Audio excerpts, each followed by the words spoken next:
My girlfriend's friends had set up a clever little act.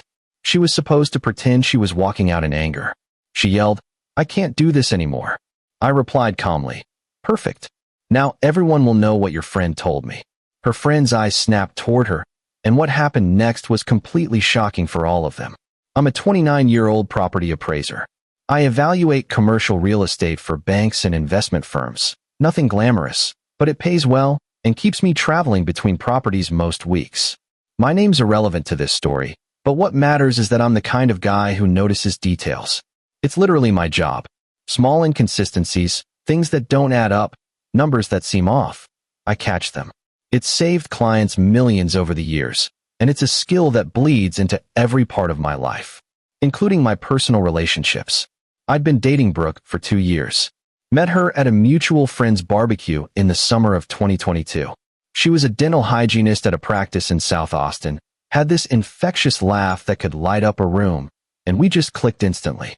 We spent that whole evening talking about everything: travel, childhood memories, our favorite terrible movies. Within 6 months, we'd moved in together to a nice 2-bedroom apartment in the suburbs outside Austin. Life felt stable. Good, even. We had routines. Sunday morning farmers market runs. Tuesday night cooking experiments that usually ended in takeout. Friday movie nights on the couch. Brooke had this tight-knit group of friends she'd known since college. There was Tessa, her best friend, loud, opinionated, always the center of attention at any gathering. She worked in sales and had that aggressive, pushy energy that some people found charming, but I always found exhausting. Then Vanessa, who was quieter but had this sharp, observant way about her. She was a graphic designer, kept to herself mostly, but you could tell she was always watching, always thinking. And finally, Lindsay, who worked in marketing for some tech startup and always seemed to be planning the next girls' trip or brunch or wine tasting. They did everything together. Girls' nights every Thursday without fail. Weekend trips to San Antonio or Houston every other month. Constant group texts that made Brooke's phone buzz at all hours. I got along with them fine. Or so I thought. They were friendly enough to my face, included me in group dinners occasionally, laughed at my jokes. But there was always this underlying current I couldn't quite place, like I was tolerated rather than welcomed. Update 1. It was a Friday evening in late September 2024. Brooke had invited the girls over for dinner and drinks at our place. I'd just gotten back from appraising a strip mall in Round Rock. 3 hours of measuring spaces, checking electrical systems, documenting water damage in a back storage unit. I was honestly looking forward to a quiet night with a beer and whatever was on Netflix, but Brooke insisted it would be fun. "They haven't been over in forever," she said while chopping vegetables for a salad. "Plus, you barely see them anymore. It'll be good for everyone." So I agreed. Took a quick shower, changed into jeans and a clean shirt, and helped her set up the dining table. They arrived around 7. Tessa showed up first with 2 bottles of wine, one red, one white, and immediately started talking about some drama at her office involving a co-worker who'd stolen her client. Vanessa brought this elaborate cheese board from Whole Foods with 3 different types of cheese, crackers, dried fruit, and honeycomb. Lindsay came with store-bought cupcakes from some trendy bakery that she claimed were artisan and life-changing. We ate pasta. Brooke had made this lemon garlic shrimp linguine that she'd been perfecting for months, drank wine, and laughed at stories I'd heard a dozen times before. Tessa told the one about the time they'd gotten lost in New Orleans during a bachelorette party. Lindsay recounted her disastrous Tinder date from the previous week. Everything seemed normal, comfortable even. Around 9:30, Brooke excused herself to the bathroom. The moment she left the room, the energy shifted. Tessa leaned forward across the table, wine glass in hand, and looked at me with this strange expression, half smirk, half pity. "So," she said, swirling her wine, "how are things really going with you two?" I set down my fork. "Good. Great, actually." "What?" Vanessa and Lindsay exchanged a glance. It was quick, but I caught it. That's when I felt it. That shift in the air when people know something you don't. When there's a secret everyone's in on except you. "No reason," Tessa said, but her tone said otherwise. There was something smug about it, something knowing. Just checking in, making sure my girl's happy. I was about to press her when Brooke came back into the living room. The conversation shifted immediately, like someone had flipped a switch. They started talking about some reality TV show I'd never heard of, and the rest of the night passed without incident. But that moment stuck with me. The look, the tone, the way they all went quiet. The way Vanessa had looked down at her plate like she couldn't meet my eyes. 2 weeks later, on a Wednesday afternoon in mid-October, I was working from home, reviewing appraisal reports at the kitchen table. Brooke was at the clinic doing cleanings and dealing with patients. My phone buzzed with a text from an unknown number. You should know what's really going on. Meet me at Riverside Cafe tomorrow at 3 p.m. Come alone. Vanessa. I stared at the message for a solid minute. Read it 3 times. My heart started pounding in that slow, heavy way it does when you know something bad is coming, but you don't know what yet. This wasn't some casual, hey, let's catch up text. This was deliberate, secretive, urgent. I didn't tell Brooke. When she got home that evening and asked about my day, I smiled and said it was fine. We ordered Thai food, watched an episode of some cooking competition show, and went to bed like everything was normal. But I barely slept. Update 2. The next day, I showed up at Riverside Cafe at 2:50 p.m. It was a small coffee shop near the lake, the kind with mismatched furniture, exposed brick walls, and local art on the walls that looked like someone had thrown paint at a canvas and called it profound. Vanessa was already there, sitting in a corner booth away from the windows, stirring a latte she clearly hadn't touched. She looked nervous, tired. I slid into the seat across from her. What's this about? She didn't look at me right away, just kept staring at her cup, watching the foam dissolve. Finally, she said, I don't know if I should be doing this. Then why did you text me? She exhaled slowly, like she was letting out air she'd been holding for weeks. Because you deserve to know. And because Tessa and Lindsay think it's funny, and I'm tired of being part of it. I'm tired of pretending it's okay. My stomach dropped. Part of what? Vanessa looked up. Her eyes were serious, almost sad. Brooke's been cheating on you. The words hit me like a freight train. I sat there, frozen, as the coffee shop noise, the hiss of the espresso machine, the chatter of other customers, someone's laptop keyboard clicking, faded into white noise. It started about 4 months ago, Vanessa continued, her voice low. Some guy she met through a mutual friend at a rooftop bar downtown. His name's Connor. He works in finance, some investment firm. They've been meeting up whenever you're out of town for work. Sometimes at his place in West Campus. Sometimes at hotels. She told us about the Driscoll once. Thought it was romantic or something. I couldn't speak. My mind was racing, trying to process what I was hearing, trying to fit this information into the life I thought I knew. Tessa and Lindsay know, Vanessa said quietly. They've been helping her cover it up. Fake plans, fake excuses. Girls' night, when she's really with him. Spa day, when they're at lunch together. They think it's some kind of game, like Brooke's living this double life and they're all in on this exciting secret. Tessa especially. She acts like it's a TV show or something. Why are you telling me this? I finally managed, my voice hoarse. Because it's wrong, she said simply. I thought maybe it would just fizzle out, that Brooke would come to her senses. But it's been months, and it's getting worse. And now they're planning something for tomorrow night. They're all coming over to your place again, and they're going to stage this big fake fight. Brooke's supposed to pretend she's breaking up with you, storming out, making this huge scene. They think it'll be hilarious, like some twisted prank to see how you'll react. I felt nauseous. The coffee I'd ordered sat untouched in front of me. Why would they do that? Because Tessa's bored with her own life, I guess. Because Lindsay thinks drama is entertainment. Because they've lost sight of the fact that you're a real person and not some character in their story. I don't know. But I'm telling you now so you're not blindsided. So you can decide what to do. I left the cafe in a daze. Drove home on autopilot, barely remembering the route. When Brooke got back that evening around 6:30, she was all smiles, talking about a difficult patient she'd had, asking about my day, suggesting we try that new pizza place that just opened. I played along, smiled, nodded, asked questions. But inside, I was already planning. Already thinking through every detail of the last 4 months. Every time she'd said she was with the girls, every overnight trip, every late night at work. Update 3. Friday night arrived. Just like Vanessa said, Brooke mentioned casually that morning while we were having coffee. The girls are coming over tonight around 7:30. That cool? Sure, I said, keeping my voice even. Sounds fun. I spent the entire day preparing. Not food. Not drinks. My response. I thought through every possible way it could go. Everything I wanted to say. I made sure I had my phone charged, my evidence ready. I even rehearsed in the mirror during lunch, which felt ridiculous but necessary. They arrived right on schedule, 7:30 on the dot. Same routine as before. Wine, cheese, the cheese board again. Small talk about work and weekend plans. I was calm, friendly. I even poured the wine, made sure everyone's glasses were full, asked Lindsay about her new marketing campaign. Around 8:45, I saw Brooke glance at Tessa. A signal. Tessa gave this tiny nod. Brooke stood up suddenly.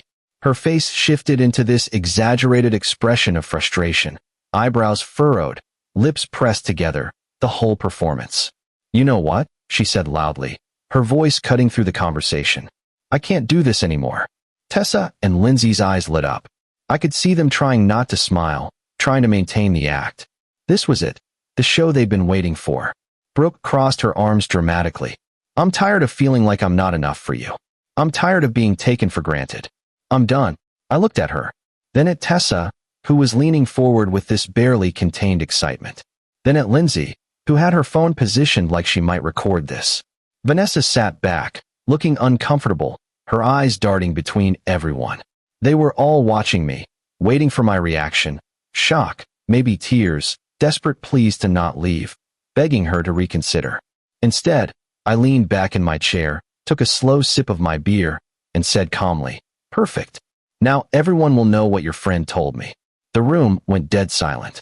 Brooke's face drained of color instantly. Tessa's smirk vanished like someone had slapped it off her face. Lindsay froze mid-sip, her wine glass suspended in the air. "What are you talking about?" Brooke stammered. "Vanessa told me everything," I said evenly, looking directly at Brooke. "About Connor. About the last 4 months. About the hotels. The lies. About this stupid little performance you three planned for tonight." Tessa's jaw dropped. "Vanessa told you?" She turned to Vanessa. "Are you serious right now?" Vanessa met her gaze without flinching. "Yeah, I did. Because someone had to. I didn't let them derail the moment. I know everything, Brooke. Where you've been. Who you've been with.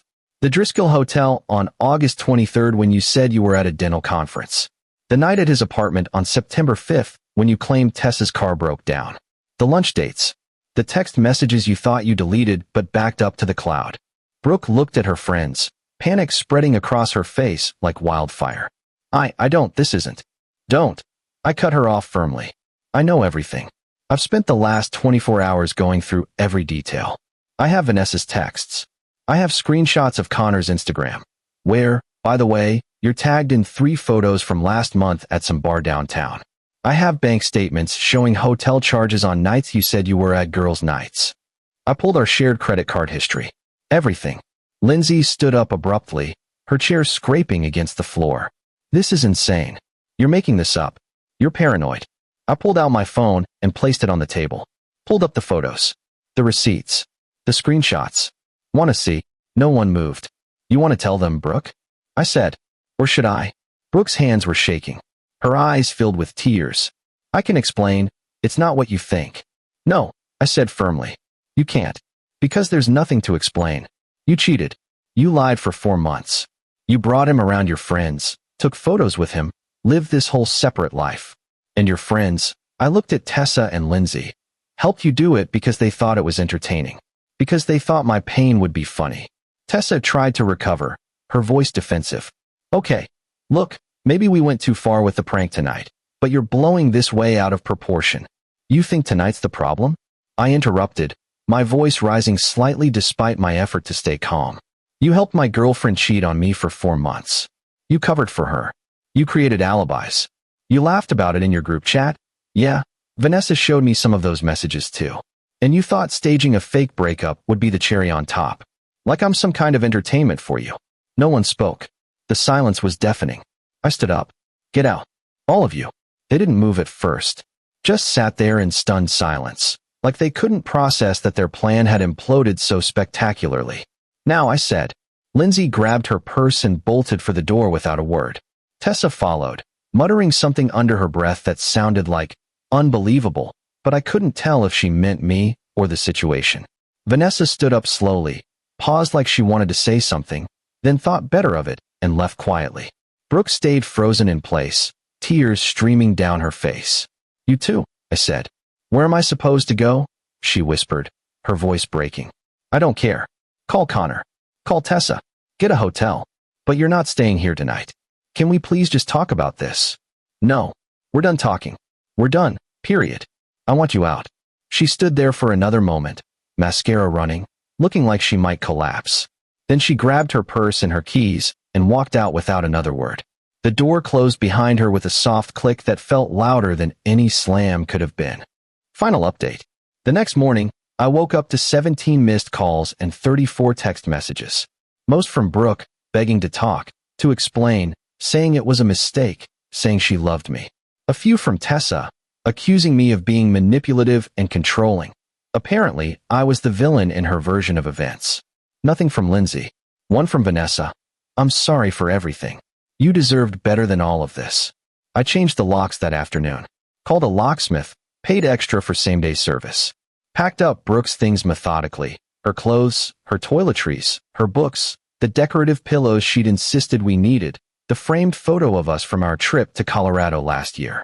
Put it all in boxes and left them with the apartment manager with instructions that she could pick them up during business hours. Blocked her number. Blocked Tessa and Lindsay too. Their drama was no longer my problem. Vanessa texted me a few days later. I'm sorry. I should have told you sooner. I feel awful that I waited so long.